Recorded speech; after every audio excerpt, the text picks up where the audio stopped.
ஒரு இன்ட்ரெஸ்டிங்கான ஆர்டிகல் படிச்சேன். அந்த இன்ட்ரெஸ்டிங்கான ஆர்டிகல் இருக்க இன்ஃபர்மேஷனை நான் உங்கள்கிட்ட ஷேர் பண்ணிக்கணும் அப்படின்னு சொல்லி நான் ஆசைப்படுறேன். நம்ம நிறைய பேர் யோசிக்கிற விஷயம் ஒரு எம்ப்ளாயி ஒரு கம்பெனியை விட்டு போறாங்கன்னா என்ன ரீசனால போவாங்க அப்படின்னு சொல்லி அது சூப்பரா டிஃபைன் பண்ணிருக்காங்க. ஃபர்ஸ்ட் எடுத்தோடனே எம்ப்ளாய்க்கு ஒரு கிளியர் கெரியர் பாத் கிடைக்கலன்னா அந்த எம்ப்ளாய் அந்த கம்பெனியை விட்டு போயிடுவாங்க. ரெண்டாவது விஷயம் அதிகமான ஸ்ட்ரெஸ் அந்த ஜாப்ல இருக்கிறதுனால கூட கம்பெனியை விட்டு அந்த எம்ப்ளாய்ஸ் போக ஆரம்பிச்சிருவாங்க.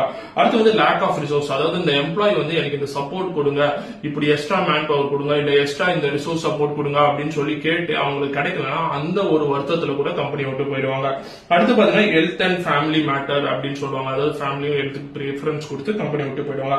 ஒர்க் லைஃப் பேலன்ஸ் கம்மியா இருந்தாலும் அந்த எம்ப்ளாயி வேலையை விட்டு போயிடுவாங்க. இதுல கடைசி விஷயம் என்னன்னு சொல்லி பாத்தீங்கன்னா மணி. நிறைய பேர் யோசிக்கிறது ஃபர்ஸ்ட் சேலரிக்காக தான் நிறைய எம்ப்ளாய் கம்பெனியை விட்டு போறாங்க அப்படின்னு சொல்லி யோசிக்கிறீங்க.